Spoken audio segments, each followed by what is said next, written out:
Então, vamos retomando agora nosso módulo, iniciando a aula 2, que será sobre o colonialismo e a violência étnico-cultural na história das missões cristãs. Não é? Então, nossa proposta é, inclusive, retomar essa reflexão sobre a relação entre relações étnico-raciais e as missões cristãs em sua origem, né, no cristianismo primitivo. A gente tem que retomar essa conexão entre o surgimento do cristianismo e o movimento anti-imperialista, né? Na verdade, a gente poderia até recuar um pouco mais se a gente fosse entrar nos textos bíblicos do Antigo Testamento e mostrar que existe uma forte, e a gente vai falar um pouco mais sobre isso em aulas seguintes, em que a gente vai mostrar a relação entre a hermenêutica bíblica e a questão racial e étnica através da hermenêutica bíblica, né? Mas é visível nos textos bíblicos a forte conexão entre religiosidade, espiritualidade e organização dos povos, organização étnica dos povos, né? Quer dizer, o judaísmo vai se constituindo historicamente, assim como vimos na aula anterior, todas essas diferenciações raciais, étnicas, inclusive religiosas, a religião durante muito tempo na história humana e ainda hoje é um dos ingredientes fundamentais também para o processo de diferenciação e classificação étnica, né? Então, a gente não tem como entender o judaísmo, né, e o antissemitismo sem compreender essa conexão, nem entre a perseguição aos irlandeses, né, na Europa e também depois nos Estados Unidos e outros lugares, sem compreender a íntima conexão entre religiosidade, espiritualidade e identidade étnica, né? E a Bíblia, o texto bíblico, a história do Antigo Testamento, e do Novo também, né, ela revela profundamente essa relação, né? Desde a gente pensar o surgimento do povo abraâmico, a partir da aliança de Deus com Abraão, até a gente pensar a relação desse povo com o Egito, e depois a libertação através de Moisés, e o processo de ocupação da chamada Terra Prometida, né, em Canaã e Palestina, e os conflitos em torno dessa terra que existem até hoje. Existe uma forte relação entre isso e as identidades étnicas e religiosas desses povos, né? E isso vai se refletir também, quer dizer, toda essa história desse povo vai configurar o cenário histórico onde Jesus Nazaré vai nascer e o cristianismo vai surgir, né, como movimento religioso e também, por essas mesmas razões aqui, políticos. E uma das características interessantes nesse cenário é justamente que é um movimento que se apresenta, religioso, que se apresenta com uma proposta, um projeto religioso e político transétnico, né? Para além das chamadas nações e povos que então existiam naquele período e depois daquele período, né? É a história de um povo que como eu já citei aqui, o antigo povo hebreu, né, que depois vai se transformar no povo judeu. Quer dizer, não era um povo no sentido homogêneo e único, né? Tem histórias diferentes, decorrentes também do processo de exílio que esse povo sofreu, né, no domínio babilônico, assírio-babilônico, né? O norte e o sul da Palestina tiveram destinos diferentes nesse processo de exílio. Isso acabou fazendo com que eles tivessem também histórias diferentes, né? Antes mesmo do exílio, para ser mais preciso, porque na verdade o Estado de Israel ele surge do processo de unificação realizado por Davi, né, pelo rei Davi, exatamente entre o norte e o sul, né, da Palestina, né, do Estado de Israel. Mas esse processo de unificação nunca significou um processo de integração plena entre esses grupos. Na verdade, o norte e o sul sempre tiveram histórias, culturas, inclusive até compreensões e expressões diferentes da sua cultura e da sua religiosidade, né? Isso também está presente no texto bíblico, e é possível, através de uma certa exegese e hermenêutica do texto, perceber um pouco essas diferentes influências no texto bíblico, né? De Judá e de Israel, né?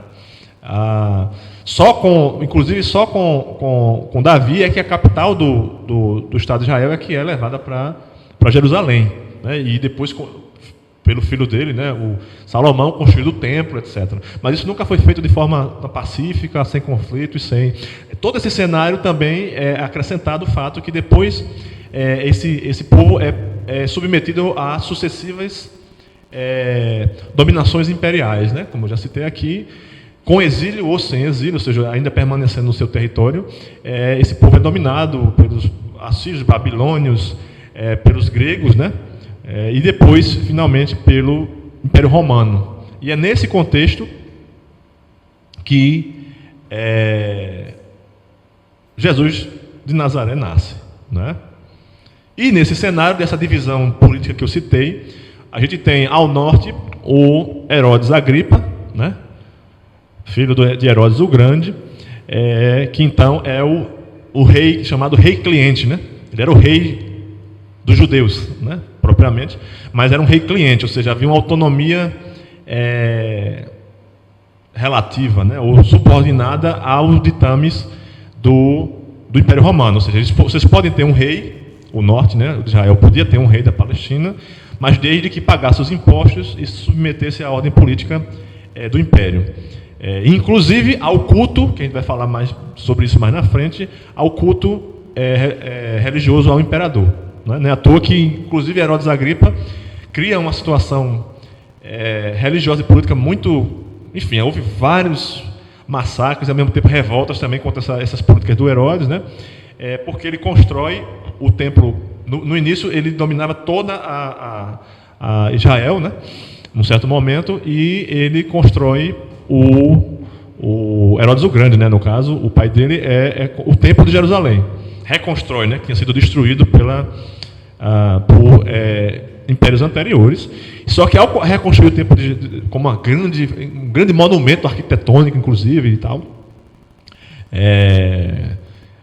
ele constrói e resolve colocar a águia imperial na frente do templo como homenagem ao César.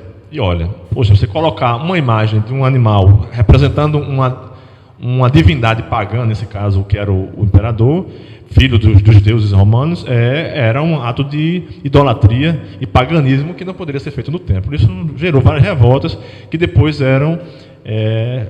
a resposta era o massacre e, quando o Império Romano entrava, a crucificação desses grupos.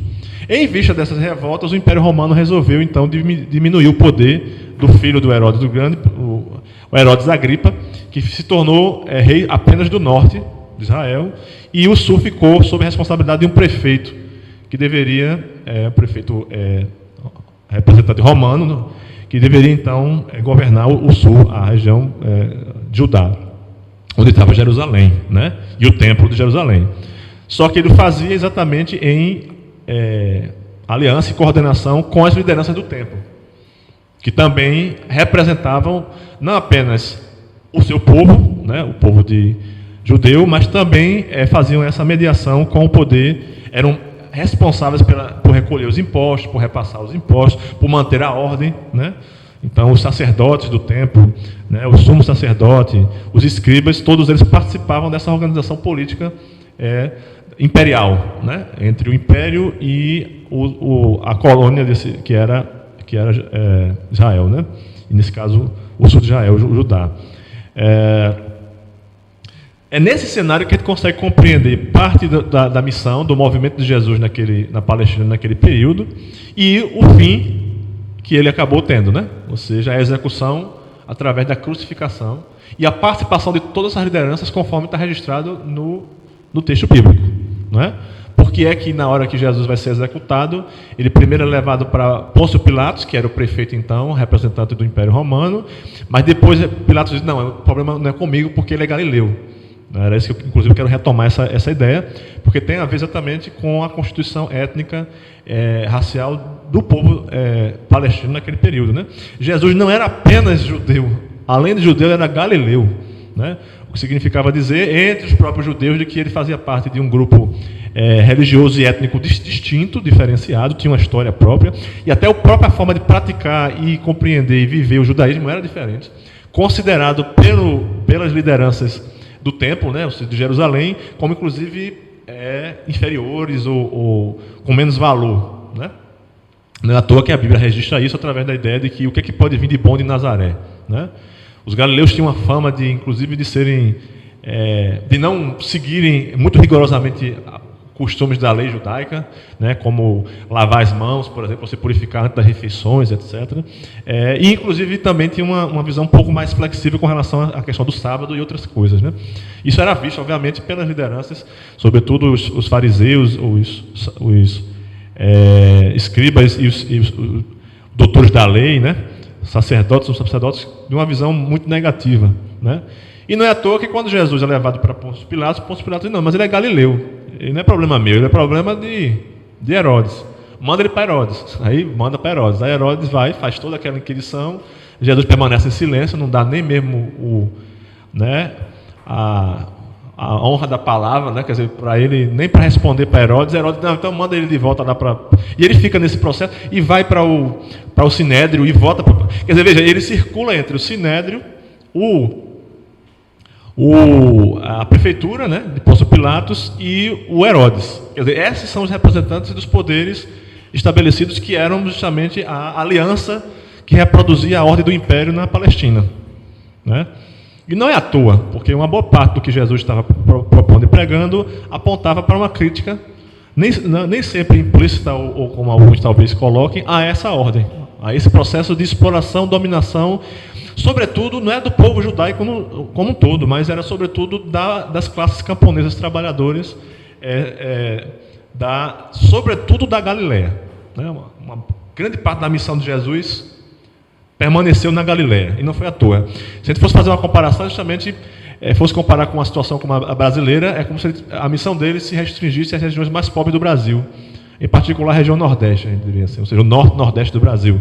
Então, a missão de Jesus era entre os mais pobres, entre os que levavam mais desvantagem nesse processo de exploração e opressão imperial que o povo de Israel sofria. E ele veio reorganizar esse povo. Né? Ele chega a dizer na Bíblia que eu vim para as ovelhas perdidas da casa de Israel. Então, a prioridade dele era esse povo oprimido, explorado, e sobretudo do norte do território da Palestina. Né? E, em vista disso, de reorganizar esse grupo, né?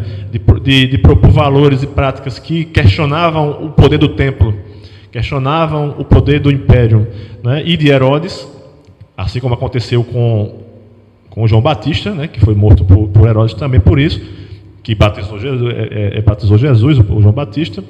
Por essa mesma razão, Jesus acaba executado, quer dizer, ele não morreu doente, né, nem de velhice, nem meramente assassinado, ele foi executado, foi preso, torturado e executado, né, pela ordem e pelo Estado imperial naquele momento, representado nessas figuras, né, Herodes, o Sinédrio e a prefeitura de Pôncio Pilatos. E isso significava dizer que ele foi... E outra coisa, não foi apedrejado. Então ele não foi, conforme algumas interpretações, não foi morto por blasfêmia ou por heresia. A morte dele foi morte de cruz. Era uma morte do Império Romano e não a morte por crime religioso. Era uma morte contra o poder do imperador. E isso foi escrito em cima da cruz dele. A acusação dele não era de blasfêmia, nem porque se disse filho de Deus, mas porque seria acusado de ser o rei dos judeus. Né? Ora, se ele era o rei dos judeus que pregava a libertação do povo, era um rei anti-imperial e deveria morrer. Né? Isso é importante porque a gente precisa compreender que nesse período a separação entre religião, política e Estado não existia. O que havia, inclusive, era submeter-se o paganismo não era apenas uma outra religião. Era uma forma de submissão política a outros povos. Quer dizer, quando eu não adorava um deus egípcio, é porque eu dizia, eu não me submeto ao faraó. Se eu não adoro um deus grego, é porque eu não me submeto a Alexandre o Grande. Se eu não adoro um deus, ou mesmo o filho de Deus, que é César, é porque eu não me submeto ao Império Romano. Não é? Então, toda crítica e oposição ao paganismo que aparece na Bíblia é uma crítica e uma oposição à ordem, ao imperialismo, que se expressa também na justificação religiosa daquele poder, daquela forma de opressão. Não é à toa que se afirmar filho de Deus não é uma afirmação puramente espiritual religiosa, é uma afirmação política. Ser filho de Deus é ser soberano. É ser soberano. Né? Quem era filho de Deus na época que Jesus nasceu? Era o imperador. Ele é que se afirmava filho de Deus, não do Deus Javé, não do Deus dos judeus, mas de um Deus romano. Ele era imperador porque era filho de uma divindade. Então, no contexto cultural de Jesus na Palestina, dominada pelos romanos, a afirmação filho de Deus não era uma afirmação puramente religiosa, era uma afirmação política, de soberania. Não é? E o próprio nome de Jesus Cristo é um termo, é uma tradução grega para a noção de Messias, que do hebraico significa dizer o ungido. E quem era ungido no Antigo Testamento? Quem era ungido no Antigo Testamento era ou o rei, ou o profeta, ou o sacerdote. Ou seja, as lideranças políticas e religiosas de um povo. Né? Então, dizer que ele é ungido significa dizer que ele é o líder de um povo. E, nesse caso, não um líder, mas o líder. Né? Só que isso ainda ia ser pior, ainda ia ser radicalizado ainda. Porque, segundo a Bíblia, o cristianismo significa dizer que todo cristão é ungido e pode tornar-se filho de Deus. Ou seja, a soberania não é mais algo que é exclusiva de um rei, de um profeta ou de um sacerdote, mas que a vocação sacerdotal é de todos somos reis, sacerdotes, né, e profetas. Quer dizer, isso significa, do ponto de vista de um projeto de hierarquia política e de uma ordem de cima para baixo, é uma subversão. Né, uma subversão. Ainda mais a própria ideia de encarnação. Né, porque o que a encarnação está dizendo? Que a salvação ela não veio de um rei, né, de um imperador. Quer dizer, Deus, quando quer nos salvar, Ele não se encarna num presidente da república, não se encarna num papa, ou não se encarna Ele se faz povo, Ele se faz um pobre camponês, filho de uma mulher pobre e de um carpinteiro, de uma cidade pequena, Nazaré, no interior da Galiléia. Ou seja, ao contrário de algumas igrejas no presente que acreditam que a salvação vem por uma intervenção militar de Deus, né, ou de um presidente, né, que vem liderando uma tropa que vai nos salvar da opressão, a encarnação, o mistério da encarnação na Bíblia nos diz que a salvação ela vem de baixo para cima e de dentro para fora. Ela surge no povo. E essa expectativa de um Salvador poderoso é tão forte que às vezes nem esse povo consegue reconhecer essa liderança, né? Porque a Bíblia nos diz que Jesus de Nazaré, nem os nazarenos acreditavam que Jesus podia ser o Salvador, né? Como? Esse aí não é o filho, não é o nosso vizinho ali, que é filho de Maria e de José? Como é que ele agora está se arrogando ser o filho de Deus e ainda por cima nosso Salvador? Então essa ideia da salvação vinda das massas populares, etc., se constitui como esse projeto de organização de comunidades cristãs, na época da missão de Jesus, de constituir comunidades através dos apóstolos e dos discípulos que ele manda, né, em missão, primeiros 12, depois 72, e depois de sua morte e ressurreição, né, através do apostolado, e inclusive, em especial, vou falar aqui do de Paulo, né? Mas isso com certeza causava celeuma e inconformismo nas outras formas de compreensão religiosa e política do mundo romano e palestino, né? Uma outra questão a se acrescentar nessa questão é a ideia de ressurreição. Falamos da morte, mas não falamos da ressurreição. Jesus não ressuscitou simplesmente porque saiu do túmulo e passou a andar por aí.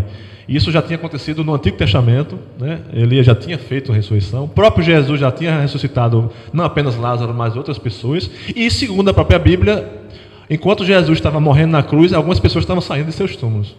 Então a ideia simplesmente de ressurreição como um morto que volta a viver não se aplica a Jesus. A ressurreição de Jesus segundo, sobretudo Paulo, é simplesmente o sinal da instauração do reino, é o início do período messiânico, né? A ressurreição de Jesus significa dizer que um novo mundo está surgindo, uma nova criação está surgindo. Então, Jesus não ressuscita de novo para morrer de novo.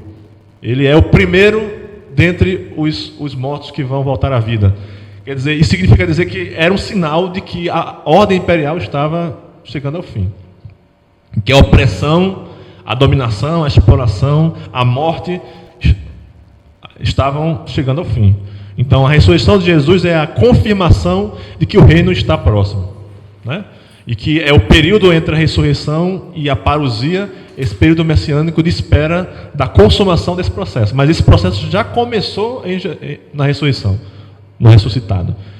Isso significa dizer um inconformismo, no mínimo tácito, com a ordem que está estabelecida. Essa ordem já está fadada ao fim, porque no final todos esses poderes e principados vão se submeter ao verdadeiro, né, ao verdadeiro rei, né, a encarnação da justiça, do amor e da misericórdia, que é Jesus de Nazaré. Esse tempo já está passando, já foi, já era. Então, para que a gente vai se submeter e obedecer a isso? Isso aí não é coisa boa, né? E aí Paulo, né, um antigo perseguidor do movimento cristão, convertido a ele, começa a propagar essas assembleias cristãs e começa a defender uma coisa ainda mais polêmica. É que essa mensagem, essa boa nova, não apenas de que o reino está próximo, que era a mensagem de Jesus quando estava vivo, mas mais do que isso, de que essa nova ordem já era, e a ressurreição de Jesus provou isso. Quando Paulo diz, se não há ressurreição, nossa fé é vã, é isso que ele está dizendo. Que a gente está esperando pelo quê? Né? Então a gente tem que se submeter ao César mesmo, né? Porque no final, se Jesus não ressuscitou, esse mundo vai continuar existindo e dominando. Não, Jesus ressuscitou, a dominação e a opressão e a exploração estão condenadas ao fim, ao fracasso, né? E é isso que eu acho que todo cristão, mesmo 2000 anos depois, continuam celebrando e acreditando. É que o império não terá a última palavra. Que o racismo, que a opressão étnica, que a opressão política, econômica, a exploração, que o machismo, que a homofobia, nada disso vai prevalecer. Porque Jesus ressuscitou e, portanto, isso é passageiro, é simplesmente é fumaça de um fogo que já se extinguiu, né? Essa fé nisso é que eu acho que define, segundo Paulo, que nossa fé não é vã, né?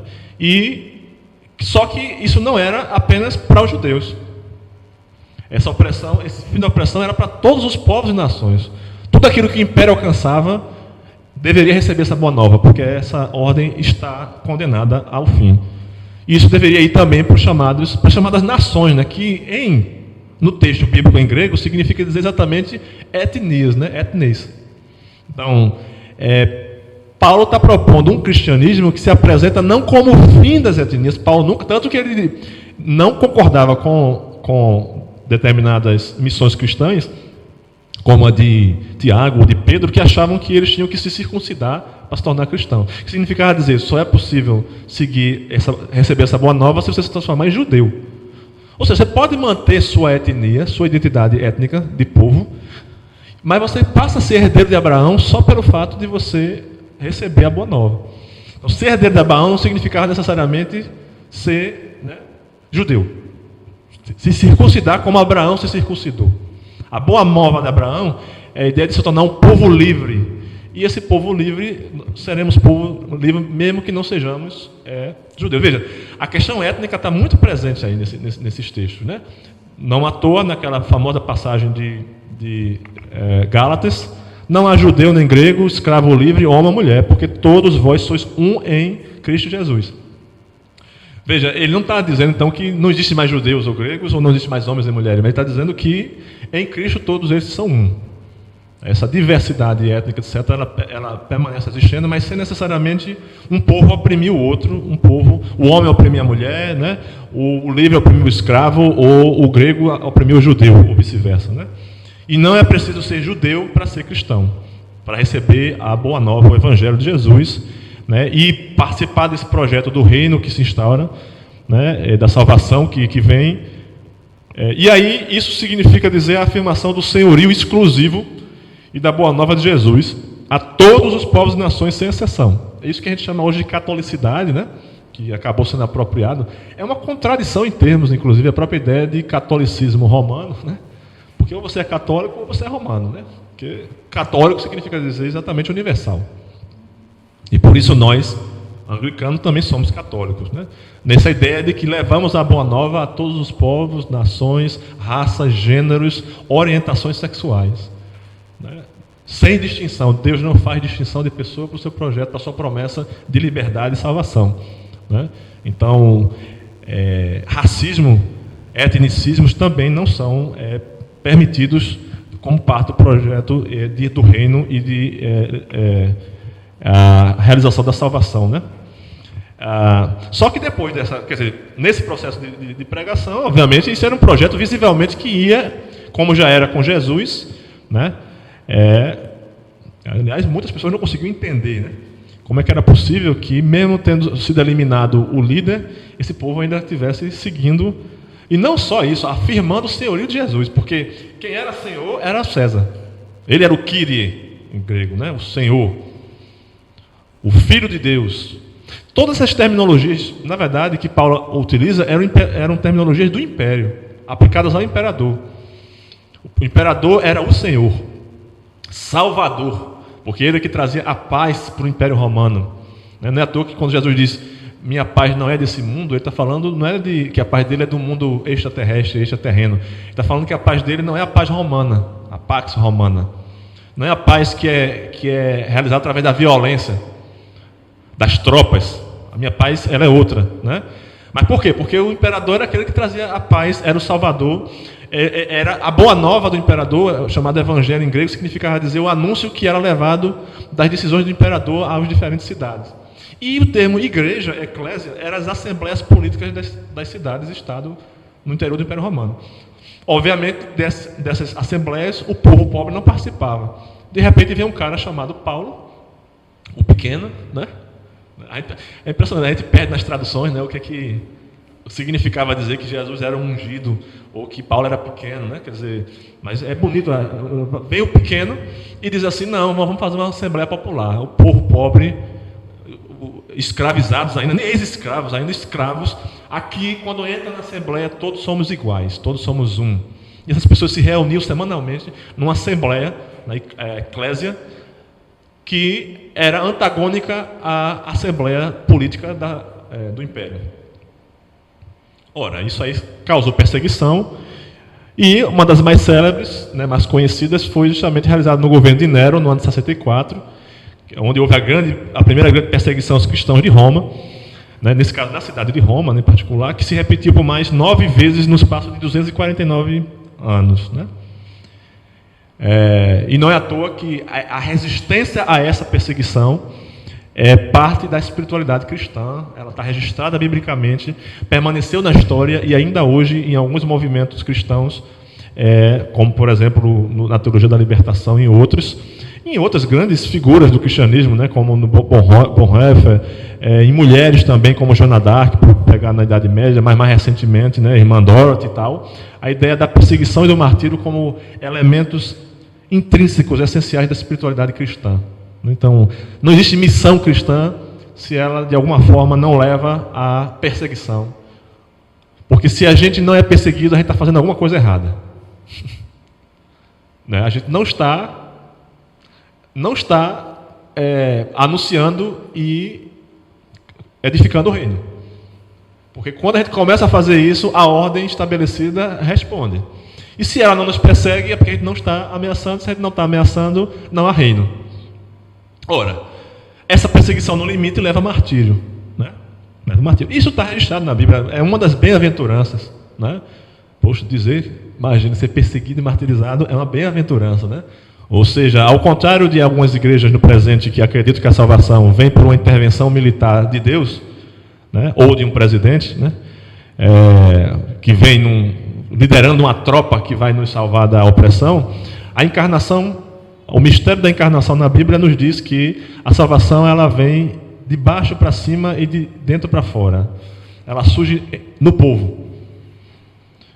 E essa expectativa de um Salvador poderoso é tão forte que às vezes nem esse povo consegue reconhecer essa liderança, né? Porque a Bíblia nos diz que Jesus de Nazaré, nem os nazarenos acreditavam que Jesus podia ser o Salvador, né? Como? Esse aí não é o filho, não é o nosso vizinho ali, que é filho de Maria e de José? Como é que ele agora está se arrogando, ser o Filho de Deus e ainda por cima nosso Salvador? Então essa ideia da salvação vinda das massas populares, etc., se constitui como esse projeto de organização de comunidades cristãs, na época da missão de Jesus, de constituir comunidades através dos apóstolos e dos discípulos que ele manda, né, em missão, primeiro os 12, depois os 72, e depois de sua morte e ressurreição, né, através do apostolado, e inclusive, em especial, vou falar aqui do de Paulo, né? Mas isso, com certeza, causava celeuma e inconformismo nas outras formas de compreensão religiosa e política do mundo romano e palestino, né? Uma outra questão a se acrescentar nessa questão é a ideia de ressurreição. Falamos da morte, mas não falamos da ressurreição. Jesus não ressuscitou simplesmente porque saiu do túmulo e passou a andar por aí. Isso já tinha acontecido no Antigo Testamento, né? Ele já tinha feito a ressurreição. O próprio Jesus já tinha ressuscitado não apenas Lázaro, mas outras pessoas. E, segundo a própria Bíblia, enquanto Jesus estava morrendo na cruz, algumas pessoas estavam saindo de seus túmulos. Então a ideia simplesmente de ressurreição como um morto que volta a viver não se aplica a Jesus. A ressurreição de Jesus segundo, sobretudo Paulo, é simplesmente o sinal da instauração do reino, é o início do período messiânico, né? A ressurreição de Jesus significa dizer que um novo mundo está surgindo, uma nova criação está surgindo. Então, Jesus não ressuscita de novo para morrer de novo. Ele é o primeiro dentre os mortos que vão voltar à vida. Quer dizer, isso significa dizer que era um sinal de que a ordem imperial estava chegando ao fim. Que a opressão, a dominação, a exploração, a morte estavam chegando ao fim. Então, a ressurreição de Jesus é a confirmação de que o reino está próximo, né? E que é o período entre a ressurreição e a parousia, esse período messiânico de espera da consumação desse processo. Mas esse processo já começou na ressurreição, no ressuscitado. Isso significa dizer um inconformismo, no mínimo tácito, com a ordem que está estabelecida. Essa ordem já está fadada ao fim, porque no final todos esses poderes e principados vão se submeter ao verdadeiro rei, né, a encarnação da justiça, do amor e da misericórdia, que é Jesus de Nazaré. Esse tempo já está passando, já foi, já era. Então, para que a gente vai se submeter e obedecer a isso? Isso aí não é coisa boa, né? E aí Paulo, né, um antigo perseguidor do movimento cristão, convertido a ele, começa a propagar essas assembleias cristãs e começa a defender uma coisa ainda mais polêmica. É que essa mensagem, essa boa nova, não apenas de que o reino está próximo, que era a mensagem de Jesus quando estava vivo, mas mais do que isso, de que essa nova ordem já era, e a ressurreição de Jesus provou isso. Quando Paulo diz, se não há ressurreição, nossa fé é vã, é isso que ele está dizendo. Que a gente está esperando pelo quê? Então a gente tem que se submeter ao César mesmo, né? Porque no final, se Jesus não ressuscitou, esse mundo vai continuar existindo e dominando. Não, Jesus ressuscitou, a dominação e a opressão e a exploração estão condenadas ao fim, ao fracasso, né? E é isso que eu acho que todo cristão, mesmo 2000 anos depois, continuam celebrando e acreditando. É que o império não terá a última palavra. Que o racismo, que a opressão étnica, que a opressão política, econômica, a exploração, que o machismo, que a homofobia, nada disso vai prevalecer. Porque Jesus ressuscitou e, portanto, isso é passageiro, é simplesmente é fumaça de um fogo que já se extinguiu, né?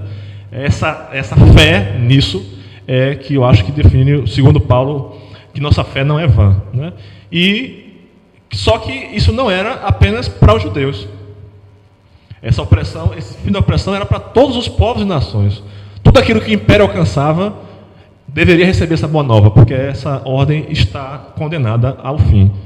E isso deveria ir também para as chamadas nações, né? Que no texto bíblico em grego significa dizer exatamente etnias, né? Etnes. Então, Paulo está propondo um cristianismo que se apresenta não como o fim das etnias. Paulo nunca, tanto que ele não concordava com determinadas missões cristãs, como a de Tiago ou de Pedro, que achavam que eles tinham que se circuncidar para se tornar cristão. Que significava dizer, só é possível receber essa boa nova se você se transformar em judeu. Ou seja, você pode manter sua etnia, sua identidade étnica de povo, mas você passa a ser herdeiro de Abraão só pelo fato de você receber a boa nova.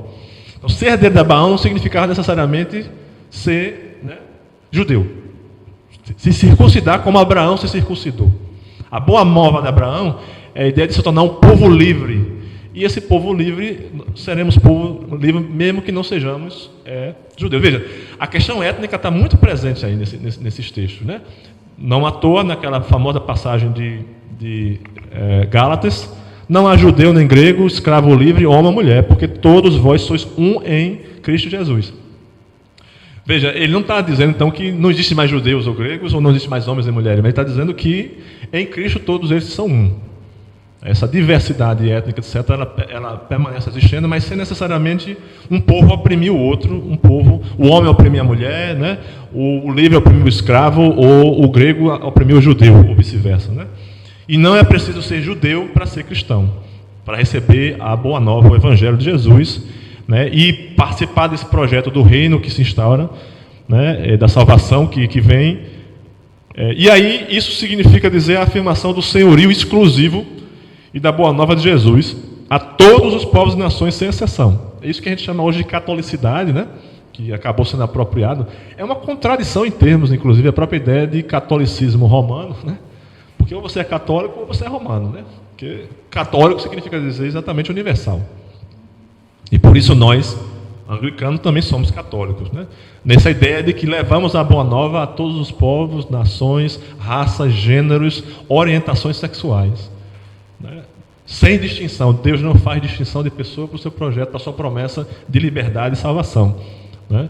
Então, racismo, etnicismos também não são permitidos como parte do projeto do reino e de a realização da salvação, né? Só que depois dessa, quer dizer, nesse processo de pregação, obviamente, isso era um projeto visivelmente que ia, como já era com Jesus, né?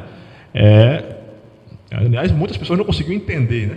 Como é que era possível que, mesmo tendo sido eliminado o líder, esse povo ainda estivesse seguindo, e não só isso, afirmando o senhorio de Jesus, porque quem era senhor era César. Ele era o Kyrie, em grego, né? O Senhor, o Filho de Deus. Todas essas terminologias, na verdade, que Paulo utiliza, eram terminologias do império, aplicadas ao imperador. O imperador era o Senhor, Salvador, porque ele é que trazia a paz para o Império Romano. Não é à toa que quando Jesus diz, minha paz não é desse mundo, ele está falando, não é que a paz dele é do mundo extraterrestre, extraterreno. Ele está falando que a paz dele não é a paz romana, a pax romana. Não é a paz que é realizada através da violência, das tropas. A minha paz, ela é outra, né? Mas por quê? Porque o imperador era aquele que trazia a paz, era o Salvador. Era a boa nova do imperador, chamado evangelho em grego, significava dizer o anúncio que era levado das decisões do imperador às diferentes cidades. E o termo igreja, eclésia, eram as assembleias políticas das cidades e estados no interior do Império Romano. Obviamente, dessas assembleias, o povo pobre não participava. De repente, vem um cara chamado Paulo, o pequeno, né? É impressionante, a gente perde nas traduções, né, o que significava dizer que Jesus era um ungido, ou que Paulo era pequeno, né? Quer dizer, mas é bonito, vem o pequeno e diz assim, não, vamos fazer uma assembleia popular, o povo pobre, escravizados ainda, nem ex-escravos, ainda escravos, aqui quando entra na assembleia todos somos iguais, todos somos um. E essas pessoas se reuniam semanalmente numa assembleia, na eclésia, que era antagônica à assembleia política do Império. Ora, isso aí causou perseguição, e uma das mais célebres, né, mais conhecidas, foi justamente realizada no governo de Nero, no ano de 64, onde houve a primeira grande perseguição aos cristãos de Roma, né, nesse caso da cidade de Roma, né, em particular, que se repetiu por mais 9 vezes no espaço de 249 anos. Né? E não é à toa que a resistência a essa perseguição é parte da espiritualidade cristã, ela está registrada biblicamente, permaneceu na história e ainda hoje em alguns movimentos cristãos, como por exemplo na teologia da libertação e em outras grandes figuras do cristianismo, né, como no Bonhoeffer, em mulheres também como Joana d'Arc, por pegar na Idade Média, mas mais recentemente, né, Irmã Dorothy e tal, a ideia da perseguição e do martírio como elementos intrínsecos, essenciais da espiritualidade cristã. Então, não existe missão cristã se ela, de alguma forma, não leva à perseguição. Porque se a gente não é perseguido, a gente está fazendo alguma coisa errada. Né? A gente não está anunciando e edificando o reino. Porque quando a gente começa a fazer isso, a ordem estabelecida responde. E se ela não nos persegue, é porque a gente não está ameaçando. Se a gente não está ameaçando, não há reino. Ora, essa perseguição no limite leva a martírio, né? Leva a martírio. Isso está registrado na Bíblia. É uma das bem-aventuranças, né? Poxa, imagina, ser perseguido e martirizado é uma bem-aventurança, né? É porque significa dizer que nós temos fome e sede de justiça e que nós vamos vencer mesmo que morramos, né? Essa é para mim, a fé cristã. Só que houve um momento que o Império disse, olha, realmente, quanto mais a gente, até por essa espiritualidade, eles começaram a perceber que quanto mais eles perseguiam os cristãos, mais eles se fortaleciam, mais eles cresciam, mais eles se multiplicavam, se propagavam. Tinha cristão até no exército romano, até entre os soldados romanos. Aí teve uma hora que ele disse, olha, quando a gente não pode vencer, o que a gente faz? Torne ele um de vocês, né?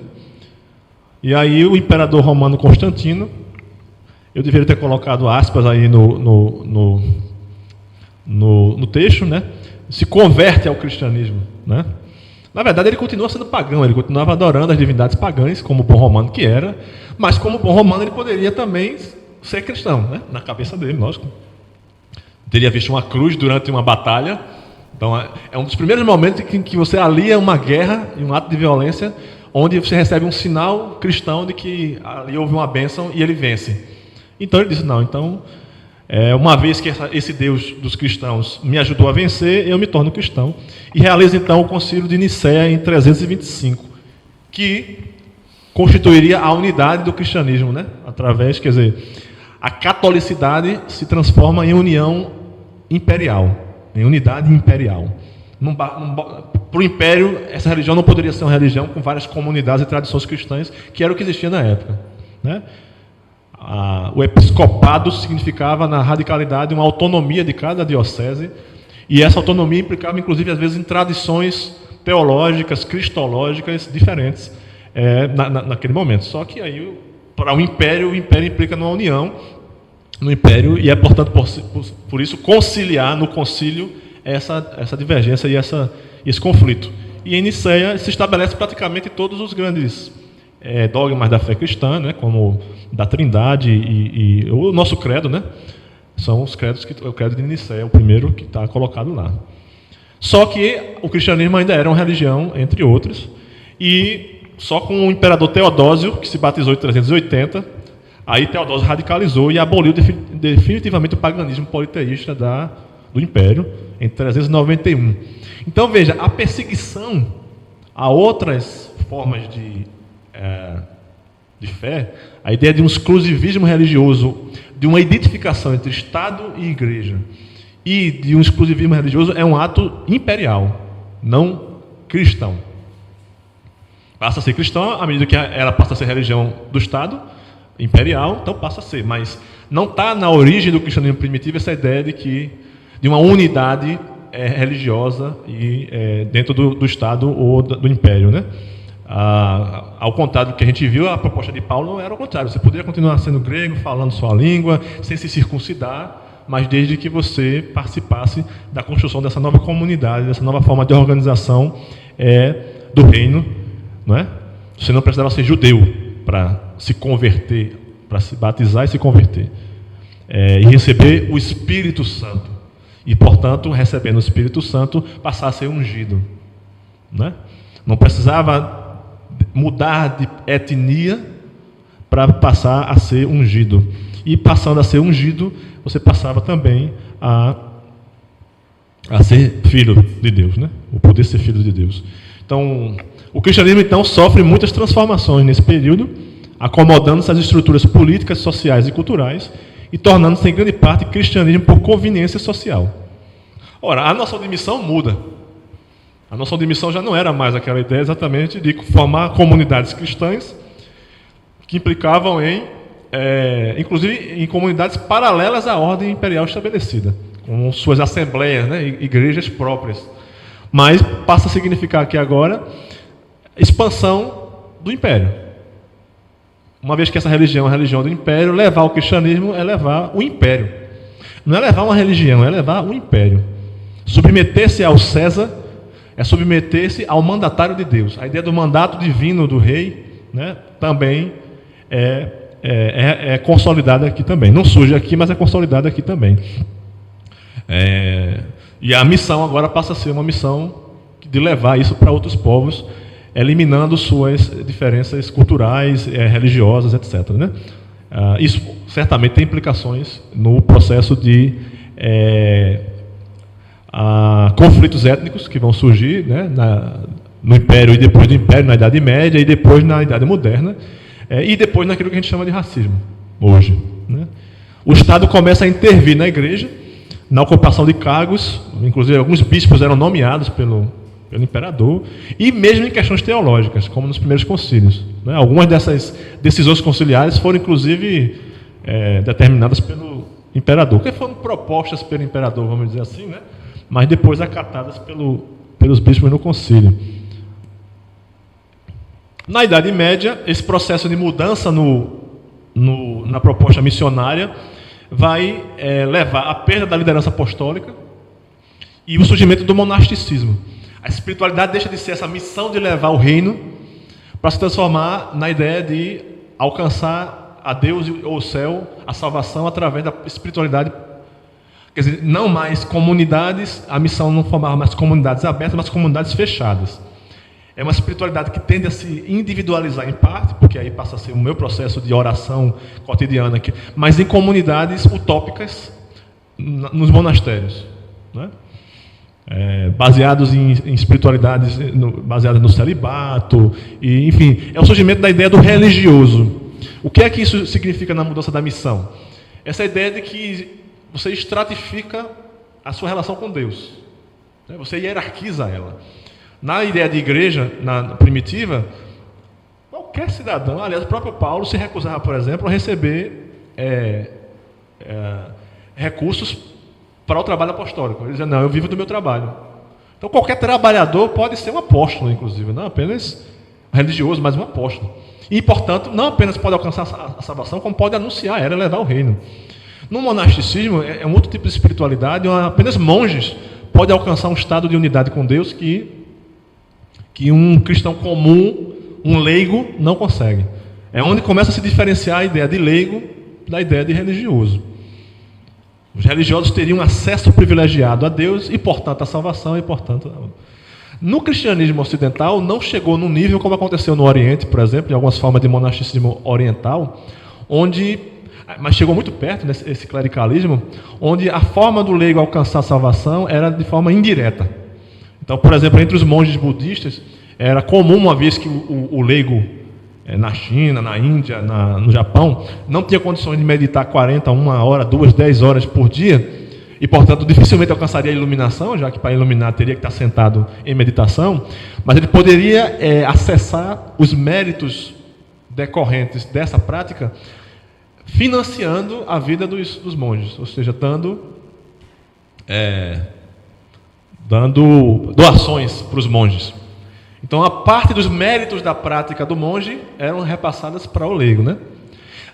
A Igreja Ocidental, de alguma forma, também fez isso, né? Porque uma vez que ela monopolizou na mão do clero os sacramentos, e só através dos sacramentos é que eu posso efetivamente alcançar a salvação, sem o clero eu não alcanço, né?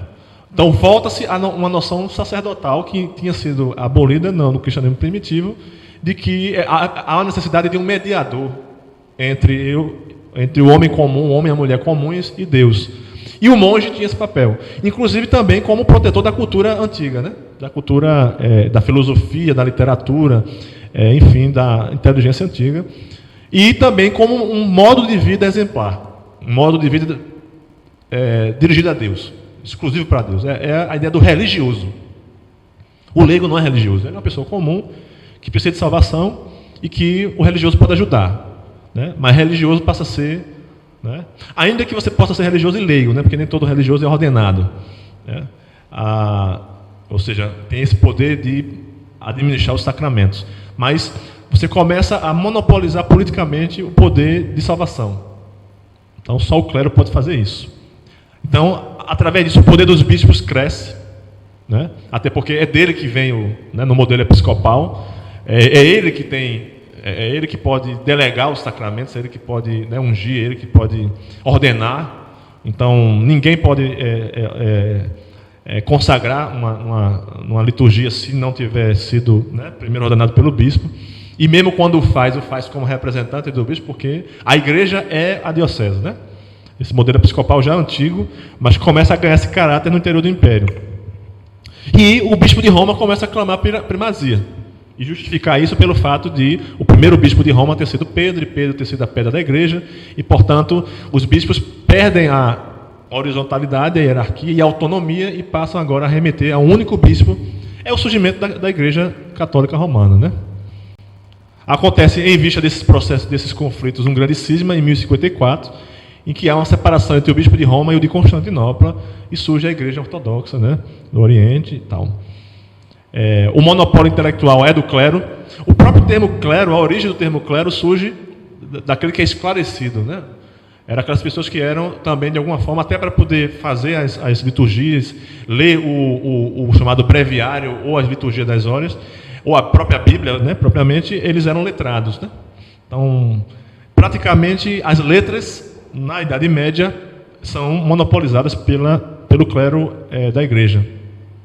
Há uma união forte entre igreja e Estado e começa a haver a perseguição a hereges.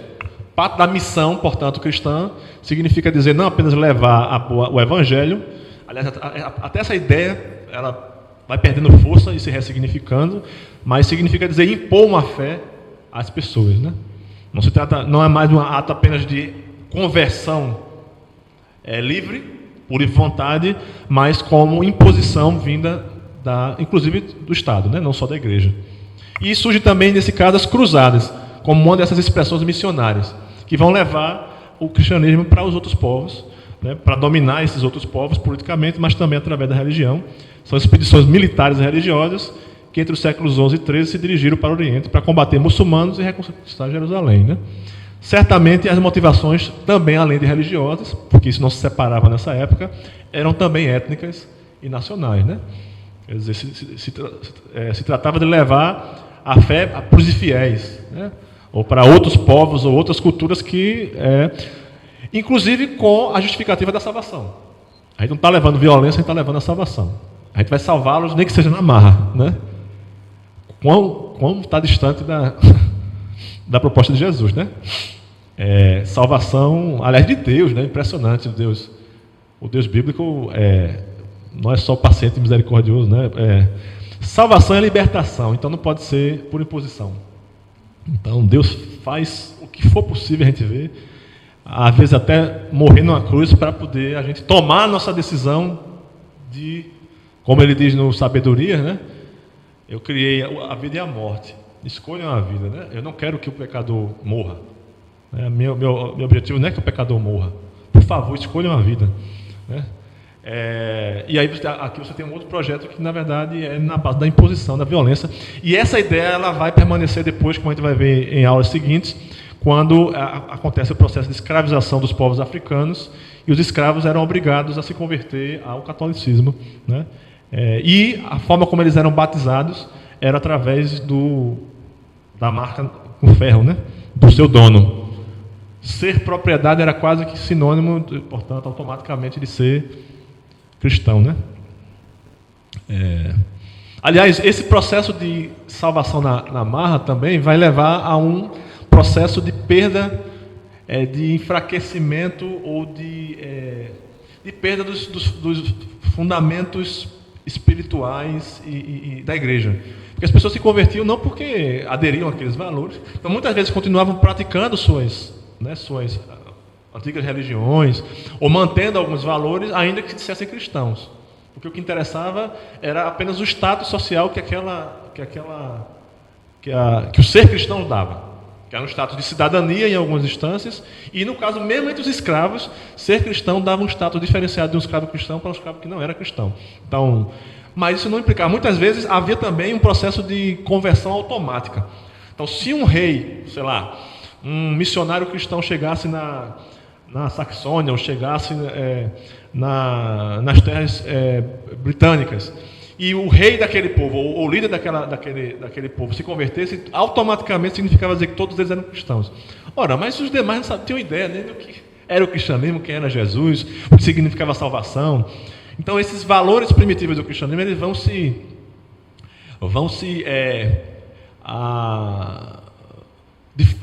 ficando diluídos, né? Vão perdendo de intensidade e força e ganhando um caráter muito mais litúrgico e de espiritualidade individual, né? Então, basta eu ir à igreja, eu sou cristão. Se eu participar do rito, mesmo sem entender em latim o que ele está dizendo, e receber aquele pedacinho de pão que ele está me dando, eu sou cristão. Por mais que aquilo não signifique dizer construção de um reino, luta contra a opressão, ou instauração da libertação.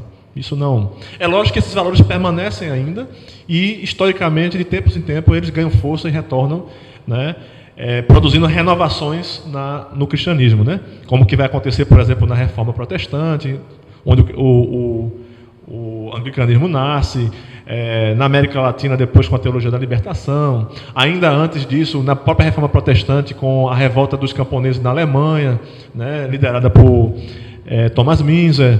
Então esse ideal de que ser cristão é ser livre, porque Cristo nos libertou, e foi para a liberdade que nos libertou, como diz, né, Paulo, não se submetam novamente, esse valor de tempos em tempos ele retorna.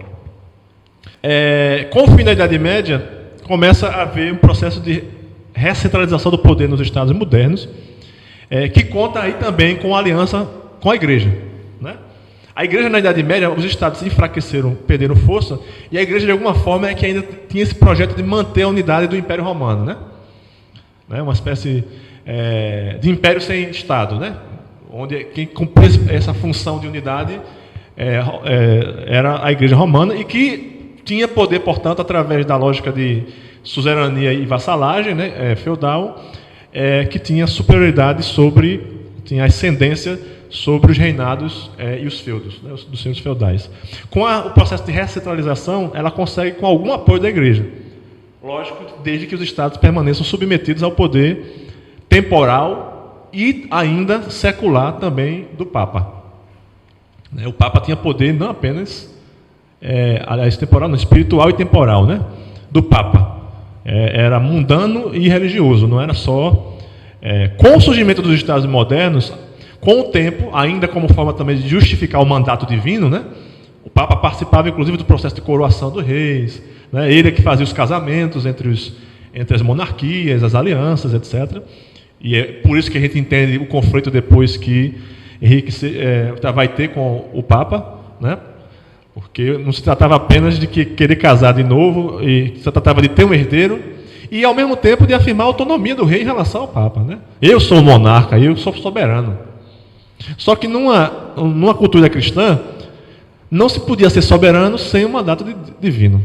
E agora? Se quem dá esse mandato é o Papa, como é que eu faço? Né? Então a gente vai ver mais na frente que, na reforma, isso vai implicar numa relação direta do monarca com o divino, e não à toa a igreja surge como sob a liderança do rei, como igreja nacional, o anglicanismo, né? E isso faz parte desse processo de centralização do poder dos monarcas absolutos, né? Nesse mesmo período existe o processo de expansão marítima, colonialismo e mercantilismo. Ora, aqui as questões étnicas também ficam evidentes, né? Então, essa aliança entre Estado e Igreja significa também que parte da missão do Estado no processo de expansão marítima, colonial e mercantilista é defender a fé cristã. E não é defender apenas defensivamente, significa dizer impor essa fé aos novos povos, né? E aos novos territórios. Então, a primeira coisa que se fazia quando se chegava a um território descoberto, né? Ou seja, quando se começava a tomar a terra dos outros, era realizar uma missa, era levantar uma cruz. Na verdade, a cruz já vinha na frente, que já era uma herança das cruzadas, já vinha inclusive nas próprias velas e mastros dos navios, né? Representando inclusive ordens religiosas ligadas a essas sociedades. E os reis católicos, que se afirmavam católicos, sobretudo os reis de Espanha e Portugal, tinham o compromisso com a expansão da fé católica nos territórios conquistados ou colonizados. Com todo esse processo, né, a gente até falou da história dessa centralização clerical e do poder dos sacramentos, isso acabou também se refletindo numa corrupção. como todo processo político, a luta por poder leva a processo de corrupção. Como espiritualidade, salvação e sacramento estavam intrinsecamente ligados a poder, isso também implicou em forma de corrupção espiritual, além de política e social. Então, venda de indulgência, venda de relíquia sagrada, venda de cargo no clero, né? E além de outras questões também que o clero estava envolvido em homicídios, em roubo, né? Isso levou à resistência, à oposição que levou à reforma protestante, né, no século XVI. Em resposta a isso também a Igreja Católica realiza a Contra-Reforma, que tinha como objetivo principal a reafirmação do dogma, do culto tradicional e a reconversão dos fiéis. A missão agora não é apenas transformar os pagãos em cristãos, mas agora é transformar os cristãos em verdadeiros cristãos, né? Tanto do lado dos protestantes quanto do lado dos católicos, a disputa agora é para a verdadeira conversão. E que se dá muitas vezes, até porque todas as igrejas, mesmo as protestantes, estavam fortemente vinculadas ao Estado, por uma conversão forçada. Cada vez que um determinado rei ou um determinado grupo tomava o poder de um Estado, isso significava obrigar aquela população toda a se converter. Mas eu já sou cristão, não, mas esse cristianismo é falso, o cristianismo verdadeiro é esse. Então há uma disputa entre esses. E isso vai se refletir, por exemplo, muito fortemente no processo de constituição da reforma anglicana, mesmo depois porque bastava um herdeiro do Henrique, né, se fosse católico ou se fosse protestante, né, isso vai acirrando as lutas religiosas, que eram lutas sangrentas, né, de muito derramamento de sangue, até as soluções próprias que o anglicanismo foi encontrando, de via média, mas tudo isso é fruto dessa... Né? A gente não pode esquecer que na Inglaterra isso significava também, por exemplo, até hoje o conflito entre irlandeses e ingleses gira em torno também da questão da fé anglicana de um lado e católica do outro.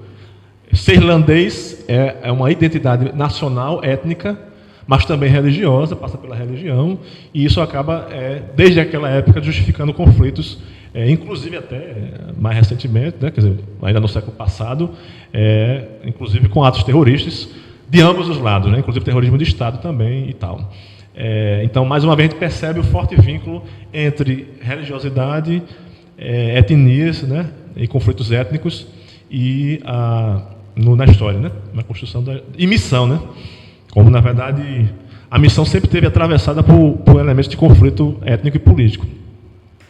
Ocorreram as chamadas reformas internas ao catolicismo, instituídas no Concílio de Trento, em 1545, e, ligado a isso, obviamente, os aparelhos de repressão, as medidas repressivas, como o Índex, que definia o que poderia ser lido ou não, dizia o que era proibido, ou seja, o que atentava contra a fé cristã, nesse caso católico-romana, e o Tribunal da Inquisição. E medidas de evangelização. Obviamente, a noção de evangelização também ganhou novo significado aqui, né? E o surgimento da chamada Companhia de Jesus, os jesuítas, que tem esse papel como soldados de Cristo, né? Era o termo de levar o evangelho, né? De forma ambivalente, a gente vai ver, ela teve um papel importantíssimo na forma como de evangelização dos indígenas no Brasil, né?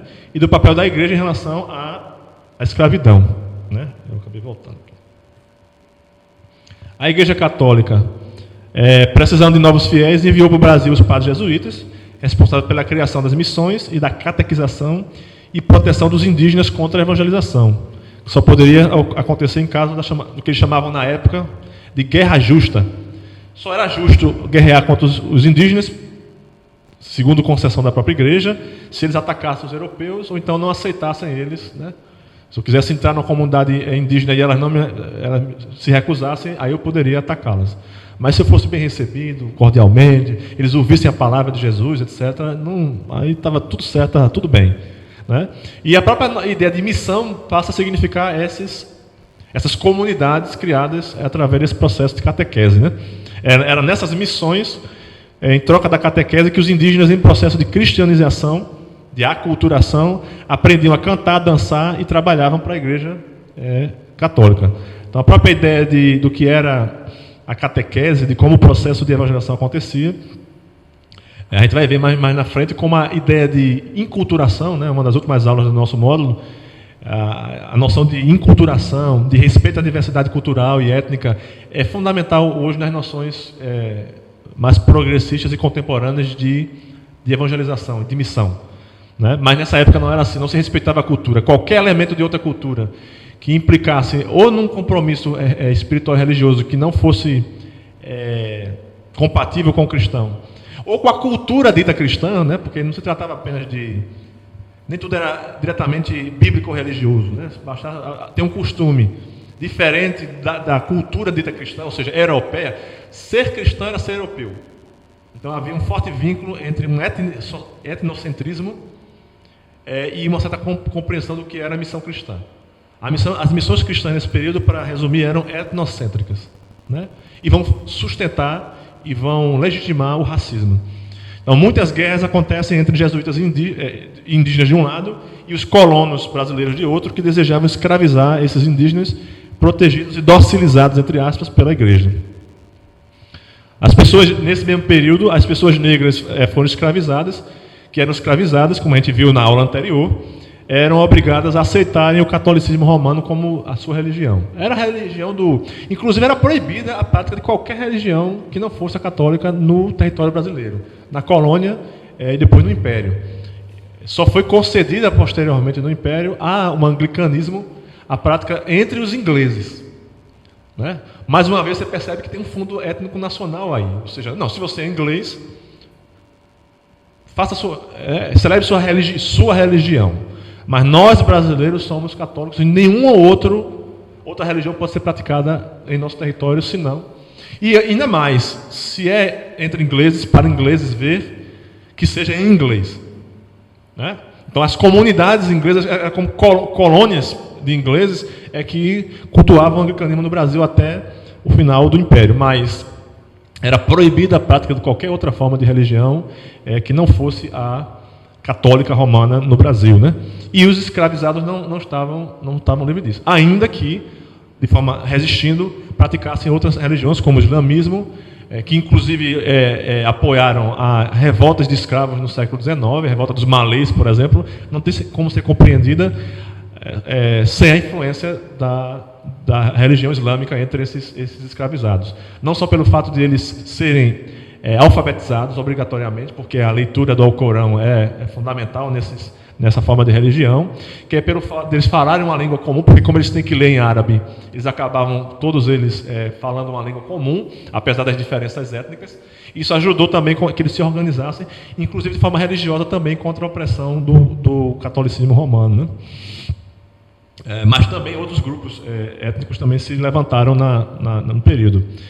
No catolicismo, mesmo se convertendo ao catolicismo, a Igreja dos Negros Escravizados era um apêndice da Igreja Oficial. Ainda hoje, quem visitar cidades históricas vai descobrir que existe uma Igreja de Nossa Senhora do Rosário dos Homens Pardos, né? Ou vai ter uma Igreja de São Sebastião dos Homens Pretos, porque até na hora de eles celebrarem, até na hora de eles comungarem, ou seja, de participar da Eucaristia, era separado, porque aí eles não poderiam se misturar com os verdadeiros salvos, que eram os seus senhores de escravo e geralmente homens brancos e tal. Então, eram católicos romanos, mas desde que tivessem seus espaços próprios Assim também surgem as irmandades católicas dos homens pretos, com esses mesmos nomes, né?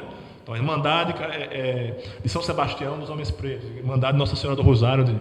Alguns santos católicos acabam ganhando um significado mais importante para essas comunidades. E isso vai formando aquilo que eu tenho chamado, e que muitas vezes a gente não tem aprofundado a existência desse fenômeno, aquilo que eu chamo de afrocatolicismo. Né? O catolicismo popular no Brasil, ele é um catolicismo que tem uma forte presença A gente fala muito de sincretismo como a presença católica nas religiões de matriz africana. A gente supõe que o sincretismo só tem uma direção, que o sincretismo influenciou apenas as imagens que os fiéis dos terreiros utilizam nos seus terreiros. Né? Então, no lugar lá de Xangô, eu boto a imagem de São João Batista. Isso é sincretismo. Né? Mas o sincretismo, na verdade, tem um sentido inverso também. A forma como o brasileiro cultua os santos é uma forma muito particular do catolicismo brasileiro. Então, eu defendo que o catolicismo popular é um catolicismo afro-católico, né? Assim como o protestantismo americano não tem como ser compreendido sem, né? É um protestantismo negro, né? Eu acho que o catolicismo popular também é um catolicismo negro, entendido aí não apenas como praticado por negros, mas com uma forte influência da história da cultura negra na nossa indígena também, né? Afro-ameríndio. Só que quem fazia a catequese dos escravizados eram os próprios proprietários de escravos, né? E sem nenhuma exigência muito maior, né? Para ser sincero, na verdade, nem os senhores entendiam muito o evangelho, né? E o evangelho que conhecia era o evangelho que justificava essa estrutura de poder, e era isso que eles repassavam para os escravizados. E o tipo de vida cristã que eles pregavam era, obviamente, uma vida de paciência, resignação e obediência, que é isso que as virtudes que um escravo deve ter, e que também, por essa mesma razão, acabou se entranhando fortemente na espiritualidade popular, né? A ideia do Cristo crucificado, do Cristo morto, como a paixão, ela ganha uma importância muito maior no catolicismo popular brasileiro do que, por exemplo, a própria ideia de ressurreição. Porque essa ideia do sofrimento, da dor, como caminho inevitável da salvação, era o único caminho para o escravo, né? Então não era o Cristo da libertação que era pregado não era o Cristo libertador que era pregado aos escravos. Era o Cristo resignado, era o Cristo sofredor, era o Cristo da paixão, né? E os eclesiásticos também tinham escravizados, e muitos deles eram conhecidos como dos santos. É uma curiosidade, porque se você conhecer alguém que tem dos santos no nome, na verdade, provavelmente esse nome veio por herança de algum ascendente escravo, porque os escravos que eram escravos de padres, bispos, né, cardeais, eram chamados fulano dos santos, né? Porque ainda se achava que aquele senhor de escravo era santo, né? Porque como era religioso, como era parte do clero, era assim. Então esse cenário, para a gente concluir essa nossa segunda aula, mostra o processo histórico de construção, mais uma vez. A gente está sempre enfatizando em cada aula como essas definições são históricas, ou seja, elas não são dadas de forma definitiva, ainda estão em processo, né? E significa dizer, mas mostra que existe um forte vínculo histórico entre a constituição das identidades étnico-raciais dos povos e do povo brasileiro em particular, e suas formas de espiritualidade e religiosidade no Brasil.